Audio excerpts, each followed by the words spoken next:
plenty of time to get some air before you initiate that turn. We don't want to make a turn as soon as we leave the ground. Obviously, we lose a little bit of, unless we're on heavy throttle, right? And we're saying go, yeah. which we will be with you. Yeah. You know, he's a little bit lighter, so we can't go full throttle with that monster. But when you're on full throttle, once I get about 20, 30 feet, I start initiating the shallowest turn I can. I don't want to make a tight one. Tight ones make you lose a little altitude, and if you're not that far from the ground, you'll swing under there. But I want you to think about something. We have the field straight in front of us, okay? If we were coming at it, we can go either way. Obviously, going to the right goes with a torque. But if I even have just a little bit of angle when I approach that obstacle, I always take the path of least resistance. So if it's already pointing a little bit that way, why make a tight left turn? Right. And go if it's the way turning it naturally wants to go is what you're telling me. Take the path of least resistance. Stay away from the trees. And so far, that's always been that way for me. But all right. So what we're going to do? do? One other thing about the landing the other day when we knew we were long and all that. Was there any way I could have dumped enough altitude to land in the field? Is there that was safe? Yes, you could. You were coming right here. You just could have made a little bit of 90-degree turn, and you had all that going back there. I thought about that. But I didn't want to have to cloud your mind. And quite honestly, I wasn't sure you were going to make it there. But then you did, and I thought, yeah, he's got all this soccer field. Yeah, I was watching. I just wanted to make sure I didn't land on that little strip of grass. Is all I was. Look, we got like 2 football fields, and don't land on any of the. Yeah, you did great. You did great. So, that kind of stuff. Can you back and forth a little and drop altitude? You can, but I don't want you to do that yet because I would rather have a new student on his second flight not going unstable, rocking when he lands, because then you can flip that whole thing over. So that's why I didn't have you do that. And then later on, like I told you guys, I can't teach them everything when they come in all at once. It's too much information. Their heads will literally explode. I take them to a safety point, and then we grow in baby steps. Just like when they come here for training, I'm doing little things like letting them putt around in these, getting acclimated with the sound of the motor and the throttling, and tooling around in the field just to see the pickup. I don't want their first flight to be the first time in the cockpit. So we do everything in little baby steps, and then I come out and I let them see it in person. A lot of people have never seen one fly in person. All they've seen is my videos, and that's great, and that preps them for what's going to happen. But to see it in person when I demonstrate flights, it's definitely way different. When you see it, it's bigger. It's big as life. In the videos, it's much different. You pick up a lot more. Yeah, you can see a lot more of what's going on with the hands, Yeah.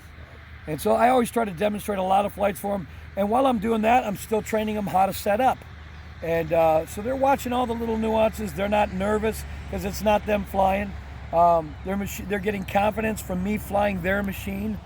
So they know that it's going to work. They feel confident. Well, if it flies him, it's probably not going to kill me. So that's their thought process. So the program that we have here works. We're going to keep doing it the same way we've been doing it, and working with guys. We offer unlimited free training, and from the very beginning, it pissed off that it still does. They sit in chat groups and bash on Flight Junkies. They've never even been here. They've never met me. They've never sat into my classes, and they just bash on us because their instructor did.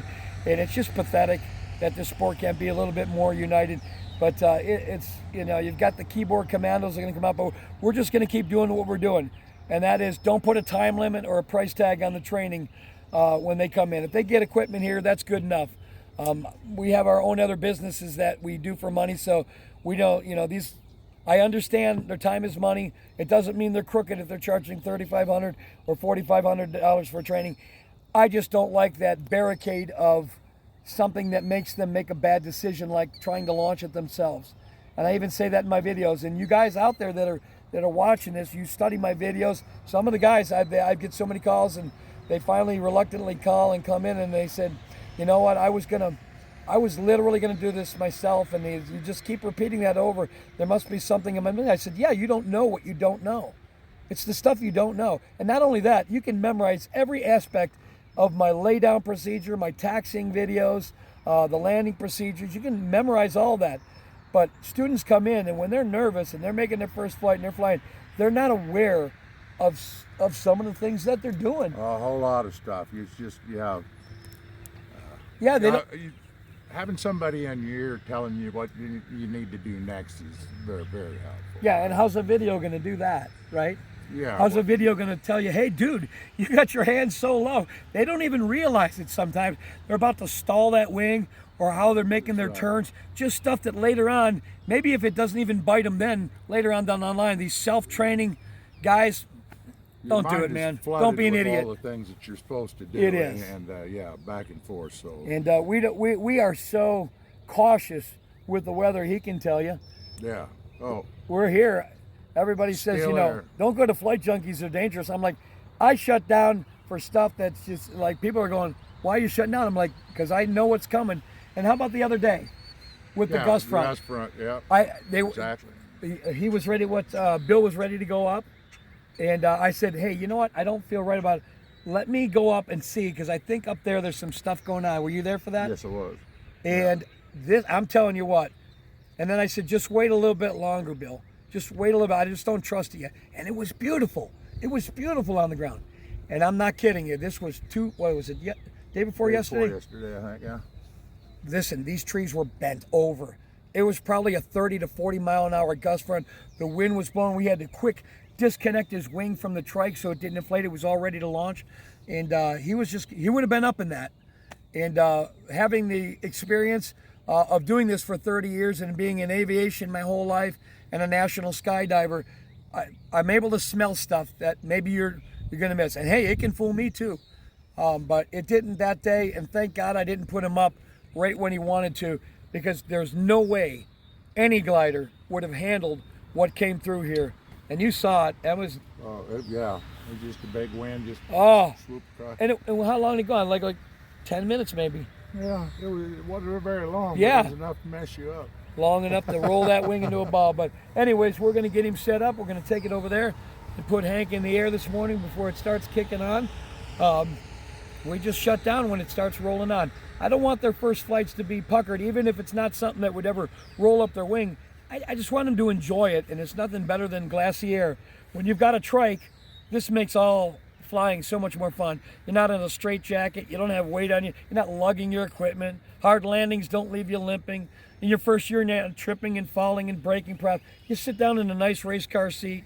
You got pilot protection, and we let the wing come up, so we don't even have to learn how to kite a wing. We learn how to taxi it, bring it up, keep it straight, and go. But we're going to go down there, get Hank in the air all the way in from Nebraska. And we got another guy out there named Tim, one of my students, and I think they're going to be good friends. They're not too far from each other. So, and Tim's already watching his videos, and we sure do love that guy. So they're right. I don't know if it's because they're from Nebraska, but they just have the same kind of isms. The same, the ish. He's got the ish. Peace, brother. It's Nebraska-ish, baby. All right, so we'll get him up. Does this guy remind you of Donald Sutherland? You remember Kelly's Heroes and Oddball? Hey man, we don't. Hey man, we just fix those tanks. I mean, we don't fix them, man. We just drive them. Yeah. Great show. Stop sending out those negative waves, man.